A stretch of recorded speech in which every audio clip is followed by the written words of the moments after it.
Assalamualaikum warahmatullahi wabarakatuh. Anak Soli bertemu lagi dengan Bu Dini. Kali ini Bu Dini akan coba sharing tentang program sekolah sehat dengan 5 pembiasaan hidup bersih sehat terintegrasi. Nah, apa saja 5 pembiasaan hidup bersih dan sehat? Nah, Bu Dini akan coba sharing ya di sini. Simak baik-baik anak Soli. Salam sehat. Tanpa kita sadari, pada tangan yang terlihat bersih terdapat 39.000 sampai 460.000 kuman. Dan kuman tersebut dapat bertambah dan bertahan hidup sampai dengan 3 jam. Ayo bunuh kuman dengan cuci tangan pakai sabun di bawah air mengalir minimal selama 20 detik. Ikuti 6 langkah mencuci tangan yang baik dan benar. Awali dengan basahi tanganmu dengan air mengalir. Lalu taruh sabun di telapak tanganmu dan gosok telapak tanganmu dengan sabun. Kedua, gosok sabun ke punggung tangan kanan dan kiri. Ketiga, gosok sabun ke sela-sela jari. Keempat, bersihkan punggung jari dengan posisi saling mengunci dan berlawanan. Kelima, bersihkan jempol tangan kanan dan kiri dengan gerakan memutar. Keenam, bersihkan ujung jari kanan dan kiri dengan gerakan menguncup. Lalu, bilas tanganmu dengan air mengalir dan keringkan dengan handuk bersih. Kamu dapat menggunakan sabun batang maupun sabun cair, karena keduanya ampuh membunuh virus dan kuman penyebab penyakit. Jika tidak ada sabun, kamu dapat menggunakan hand sanitizer. Pandemi COVID-19 seperti sekarang, selain dengan membiasakan cuci tangan pakai sabun, kita juga perlu menjaga sistem kekebalan tubuh. Tingkatkan imunitas tubuhmu dengan makan makanan bergizi seimbang dan aman sesuai isi piringku, di mana setengah piring diisi dengan makanan pokok dan lauk pauk. Dibagi menjadi 2/3 makanan pokok adalah makanan berkarbohidrat seperti beras, jagung, kentang, ubi, dan mie. Dan 1/3 lauk pauk terdiri dari protein hewani seperti ayam, sapi, dan produk olahannya. Sedangkan protein nabati seperti tempe, tahu, dan kacang-kacangan.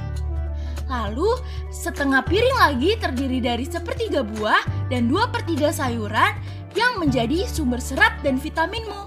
Selain makanan bergizi, jangan lupa untuk minum air bebas kuman 8 gelas setiap hari.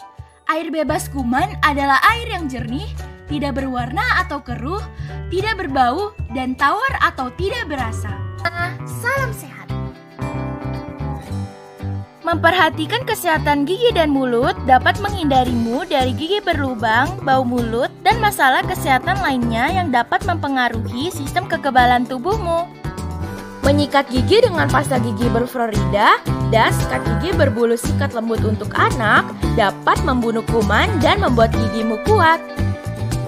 Letakkan pasta gigi sepanjang bulu sikat gigimu. Lalu ikuti cara menyikat gigi yang baik dan benar. Sikat permukaan gigi depan dari arah gusi ke gigi. Sikat permukaan gigi bagian luar dengan gerakan memutar ke depan dan ke belakang. Sikat permukaan kunyah gigi dengan gerakan maju mundur. Sikat permukaan gigi bagian dalam dengan gerakan memutar dari depan ke belakang. Sikat bagian gigi depan dengan gerakan mencungkil dari gusi ke gigi.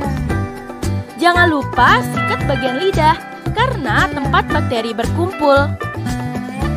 Sikatlah gigimu selama 2 menit.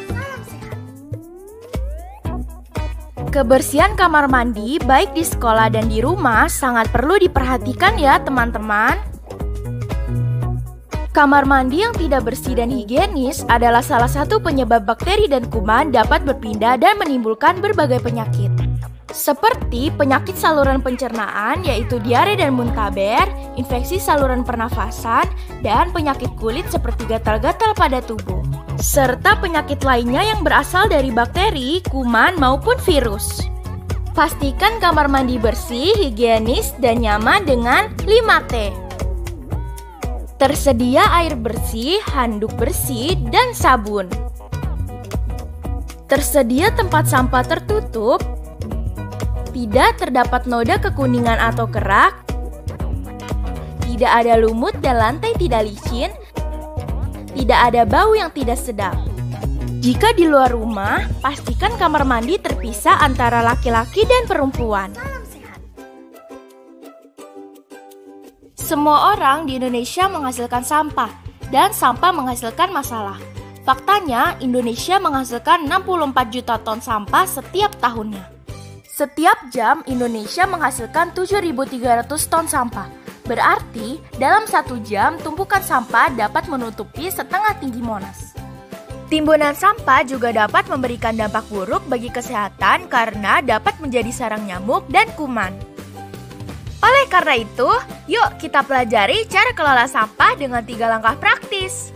Pertama, pilah sampah berdasarkan jenisnya, yaitu sampah organik dan sampah non-organik. Sampah organik adalah sampah yang berasal dari makhluk hidup seperti daun dan sisa makanan. Jenis sampah ini mudah terurai dan dapat dijadikan sebagai pupuk kompos. Sampah non-organik adalah sampah yang berasal dari olahan manusia seperti plastik, kaca, dan metal yang tidak terurai secara alami dan menumpuk di lingkungan jika tidak didaur ulang atau dimanfaatkan. Kedua, setelah sampah dipilah, buanglah sampah yang telah dikelompokkan pada masing-masing tempat sampah. Agar tidak ada kotoran dan kuman menempel di tanganmu, jangan lupa untuk selalu mencuci tangan dengan sabun di bawah air mengalir sehabis kamu memegang sampah. Mari kita jaga kebersihan baik di rumah, sekolah, maupun lingkungan agar selalu bersih. Bagaimana sekarang sudah tahu 5 pembiasaan hidup bersih dan sehat? Apa saja itu?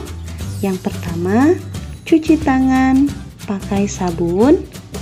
Yang kedua, isi piringku. Yang ketiga, sikat gigi pagi dan malam.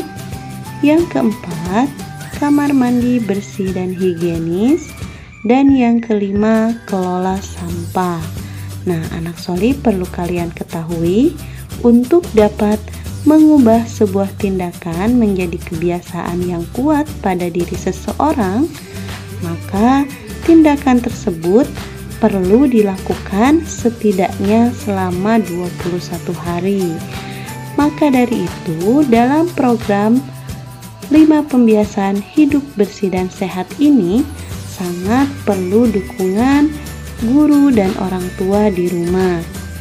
Nah, untuk menerapkan 5 pembiasaan tersebut, sekolah sudah menyiapkan kalender pembiasaan hidup bersih dan sehat selama 21 hari. Cara pengisiannya cukup memberikan tanda checklist pada setiap pembiasaan yang telah dilakukan di setiap harinya dan memberikan tanda silang jika kegiatan tersebut tidak dilaksanakan, dan mendokumentasikan kegiatan tersebut setiap 1 pekan sekali, kemudian dikirimkan kepada Bapak Ibu wali kelasnya masing-masing. Fotonya cukup sepekan sekali saja ya, dari semua pembiasaan. Nah, paham ya? Mohon bantuannya ibu bapak di rumah ya. Nah, anak soli, semoga dengan adanya program sekolah sehat ini, kita semua bisa terbiasa dengan perilaku hidup bersih dan sehat. Mohon dukungan dan kerjasamanya dari orang tua untuk terlaksananya program pembiasaan hidup bersih dan sehat ini. Cukup sekian dan terima kasih. Wassalamualaikum warahmatullahi wabarakatuh.